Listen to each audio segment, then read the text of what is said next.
When Daniel Carter bought the house on Ashford Street, he thought he was finally fixing his life. 36 years old, divorced, drinking less than before, new remote tech job, fresh start.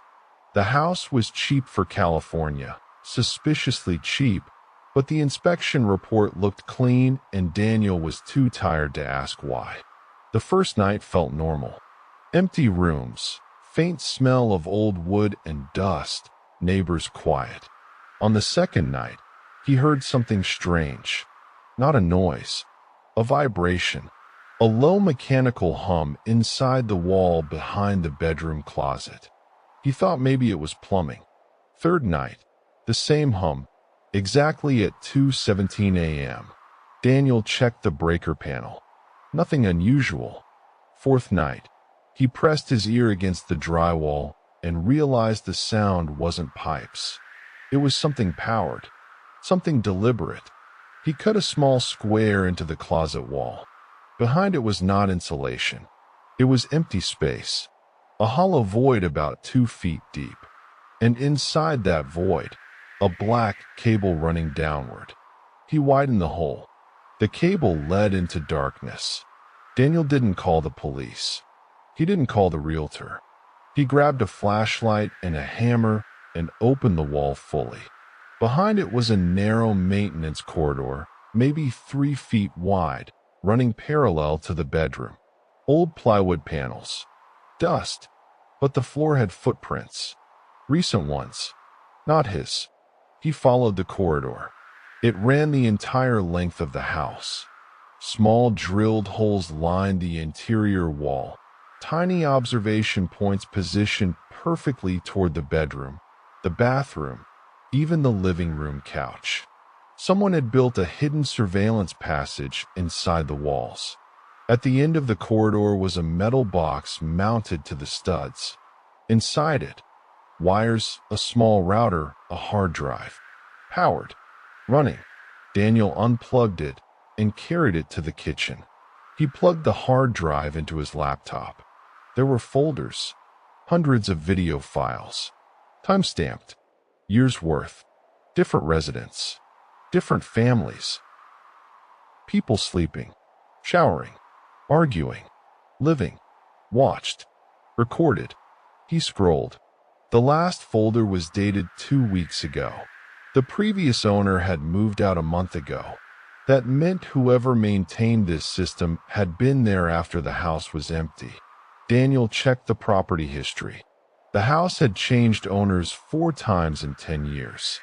None stayed longer than 18 months. He started searching names. One former owner died in a car accident. Another declared bankruptcy. A third disappeared for 6 weeks before returning and selling the house immediately. Daniel's stomach tightened. That night he didn't sleep. He sat in the kitchen with a baseball bat. At 2:17 a.m., the hum started again. But he had unplugged the box, which meant the power wasn't coming from inside the house. It was coming from somewhere else.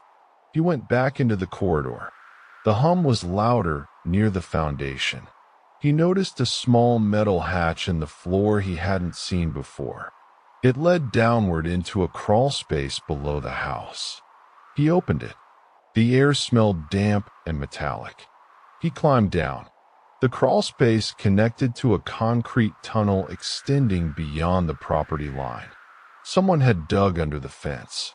The cable ran through the tunnel toward the neighboring abandoned property. Daniel crawled through the dirt, heart pounding, flashlight shaking.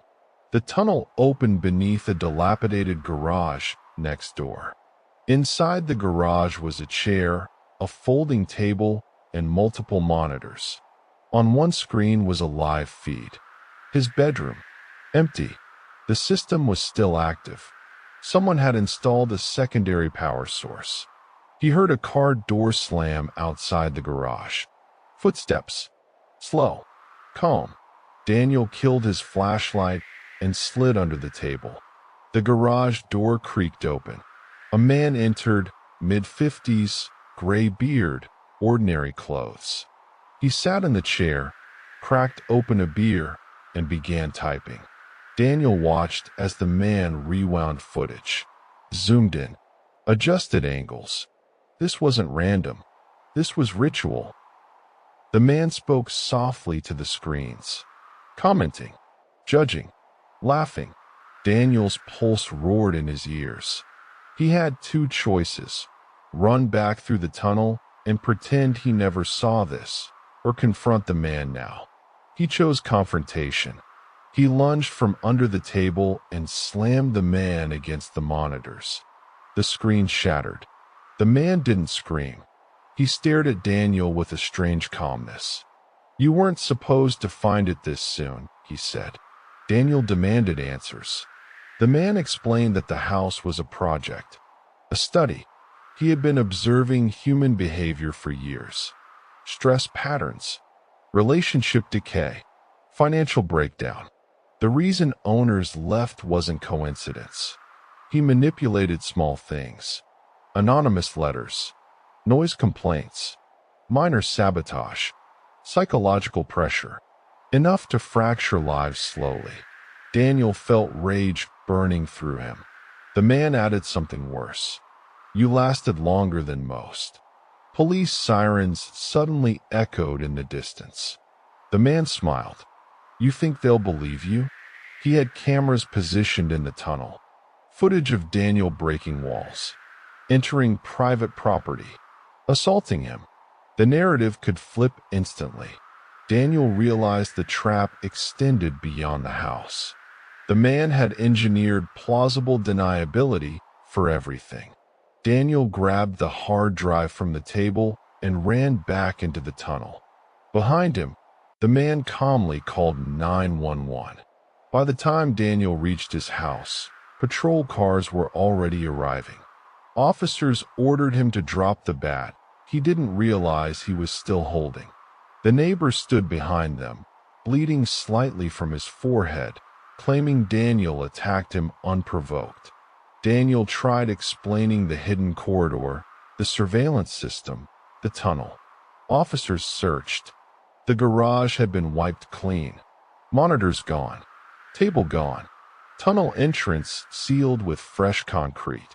In Daniel's house, the corridor looked older than it had hours before, dusty and empty. The hard drive in his hands suddenly felt like the only proof left. But when police connected it to their laptop, it was blank, completely erased. Daniel's fingerprints covered everything. The neighbor pressed charges. Daniel was released pending investigation, but the damage was done. His employer saw the police report. His job vanished. Online forums began speculating he was paranoid, unstable. The neighbor stayed silent publicly, polite and cooperative. Weeks passed. Daniel became obsessed. He stopped sleeping, started documenting every small irregularity. The hum never returned. The tunnel stayed sealed. One evening, he found a note taped to his front door. No fingerprints. Just 3 words. "You're still being watched." Daniel laughed for the first time in weeks. Not because it was funny, because he finally understood. The project wasn't about surveillance. It was about erosion, breaking someone slowly until they destroy themselves publicly. The ultimate experiment wasn't hidden cameras. It was social isolation. Daniel looked across the street. The neighbor's house lights were off. Curtains closed. Perfectly normal. Daniel walked inside, sat at his kitchen table, and placed his phone in front of him. He began recording a message, calmly explaining everything from the beginning. Names, dates, details. He uploaded it everywhere he could before anyone could stop him. Then he waited. Outside, somewhere in the quiet neighborhood, a car engine started at exactly 2:17 a.m.